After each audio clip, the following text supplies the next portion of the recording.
How's it going, everybody? Today I'm going to be reviewing the season finale of Arrow Season 4, Episode 23, Schism. Spoilers for the episode. If you've not seen it, go watch the episode, then come back here. Now, leading up to the Season 4 finale, it was not my favorite season. I don't think it was as bad as Season 3 was, just kind of mixed. I'm obviously a fan of the show, so I obviously enjoy it, but there's flaws throughout.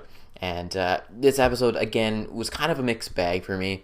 There's good, there's bad, and I'll run through it, but I'm hopeful for season 5, not only because of how it ends this episode here, but also because of what I'll go into with Stephen Amell's comments about talking about Arrow going forward and how it works best when it's kind of just the team dealing with Star City stuff and not global events. But we open up the episode, Dark's almost killing. I thought Mama Smoke was gonna die, and I'm like, yes, I'm gonna be right about this.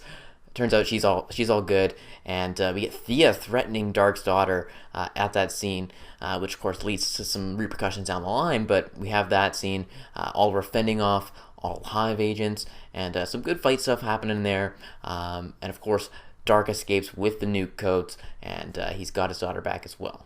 Of course, in the process, Curtis Holt gets really hurt, gets injured, and of course, he turns out he's all good. He's not dying by any means. They kind of tried to play it up as a big deal, but I never really felt that Curtis was going to die. For whatever reason, they didn't. When we cut back from commercial break, it seemed like, oh, we got to rush, we got to help him, we got to really help him. But I never really felt the immediate threat on his life. And then, of course, we see the nukes get launched. Yet again, it kind of felt a little bit repetitive. Again, I'm not a huge fan of these nuke world-ending events happening. But we also get a nice scene between Dark and his daughter that, I mean, I would have liked to see this scene kind of earlier. We got a little bit of it, but it almost humanized Dark for a moment where he does care about his family and everything. I just wish we would have seen that earlier so we could better connect with Dark and see, instead of just him being this pure evil person, we had that human nature and human side to him. And then Lila decides that we're going to send in a whole... This is one of my first big problems. She decides that we're going to send all these Argus agents in to kill him, which for one, it's going to make him stronger when he does kill them, because he is indeed, secondly, he's indeed going to kill them, because we know that bullets and stuff, he can just stop them. There was no logic in that scene. I know Lila's like, no, I'm not going to listen to you, Oliver, but still, she's a smart person, and you would have known. It just felt dumb. It felt like a dumb decision that wouldn't have been made normally. So I wasn't a huge fan of that. But one of my more favorite parts of the episode, when Hive infiltrates the Arrow Cave, we get some badass fight scenes in there, and Malcolm again coming to help, kind of switching sides yet again. We never know where Malcolm's loyalties lie, and I did like that fight scene and the choreography that was going on there. Then Curtis, of course, gives Oliver a little pep talk, which in turn inspires him to make, I keep saying my favorite parts of the episode, but I keep forgetting these parts keep happening. The speech by Oliver on the taxi, a really great moment. A little cheesy at times when you think about it, just because he's trying to rally all these people. We'll get to the cheesiness part during the fight, but rallying the troops, it was a great speech. It really was, and it really shows Stephen Amell the presence he can bring to the role of Oliver Queen. Then, of course, Felicity and Curtis Holt decide to go out, stop this nuke from happening, and try to hack into it when it gets near them. They steer it away. Star City's safe, but all these other nukes are still coming down around the world. We don't got all the time in the world, so we got to still stop that from happening. And before I get to that, let's just do the whole flashbacks now before I get to the final climactic battle. So the flashbacks were good, yet slightly underwhelming. Kind of how they've been the whole season. One of the cool parts that started off was Ryder destroying the plane, getting stronger, seeing that happen.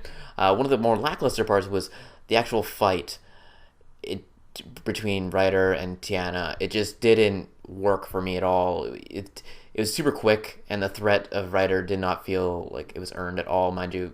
I don't know. It just didn't work. It felt too quick, and it was just over just like that. One of the more brutal parts of the episode was Oliver snapping her neck. Instead of just, you have a gun there, it probably would have been easier maybe just do the gunshot, but the brutal snapping a neck, that was tough. And then, of course, he's going to keep his promise and go to Russia. We see Amanda Waller come back this moment, and he's going to go off to Russia, keep his promise to her, and we'll get to see how he learns Russian and all that. So, intrigued, but we still need to get him back to the island. And it seems like not a whole lot of time has passed for these flashbacks, so there could be a lot of time to make up, and there could be a lot actually going on with the flashbacks, which is the negative of this season was that it felt like this whole flashback sequence happened over a span of 2 weeks, but going forward, it could benefit it because we could have a lot of story to tell in Season 5. So we get back onto the present day. Diggle, of course, is forgiven from his wife. They kind of reconcile, but Diggle still feels bad. But then we get the showdown. We get the showdown between Oliver and Dark, and he uses the good of the people to fight Dark. A little cheesy for my liking. It kind of felt like The Dark Knight Rises in a sense, where you have the two sides, which brings to another negative. Why did all the Hive agents decide not to bring their machine guns when they could have just easily had their machine guns and wiped the floor with everyone? I don't know. Just because of sake of story, basically. And we get the fight scene, and it was just underwhelming. It just felt like big punch after big punch after big punch, and it could have been more exciting, at least. Like all the fights previously in the episode and previous episodes past were awesome leading up to this, and just it felt a little lackluster. It just felt big punch. It almost felt like The Dark Knight Rises, Batman versus Bane, where it's just clunky and not a whole lot happening. I don't know. A little underwhelming. Then we get Felicity's ex-boyfriend. He's kind of doing all the nuke hacking stuff. He dies, kind of in a brutal way, where Dark just decides, I'm going to kill him. It was a clever way. Clever. I'll give him props to that. And of course, we get Oliver killing Damien Dark. He decides to do it. He keeps his promise to Laurel, and indeed does kill, like he did on the island, because you have to kill sometimes. Moral of the story, kids. But we get to see that. And of course, Oliver's now mourning this at Laurel's grave, and has a conversation with Felicity, or you actually get the episode title, Schism, and nice sweet moment there. Then we see everybody going off on their own path. Diaz can't handle it. She threatened the kid's life. She's got to leave. You see Diggle. He's got to leave because he can't deal with this either, about killing his brother and everything. It looks like he's going back to the military or of some sort back there. But Felicity's going to stick with him. It's going to be Felicity and Oliver running the show. And of course, Oliver, at the end of the episode, becomes mayor. I was waiting for his Iron Man moment where he just says, like, I am the Green Arrow. Didn't get that, but who knows, next season we might see that. But I like seeing that set up. I like it just being condensed now. We're back to just Oliver and Felicity, one-on-one. And like I said previously, the comments received about this says Arrow works best when it's just dealing with real-world problems in Star City. So hopefully we get back to the roots of it. We get back to the bare-bones grittiness that Season 1 and 2 had.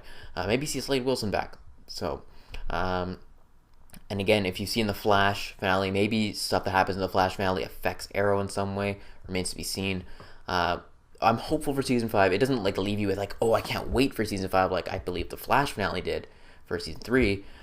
But there's some stuff that could happen that I'm intrigued with. I like it. Get back to the bare bones Arrow, and hopefully that'll turn out great. Anyways, let me know your thoughts on the episode in the comment section below. Again, be sure to like this video and subscribe to the channel for more videos each and every week. That is it, and I'll talk to y'all later.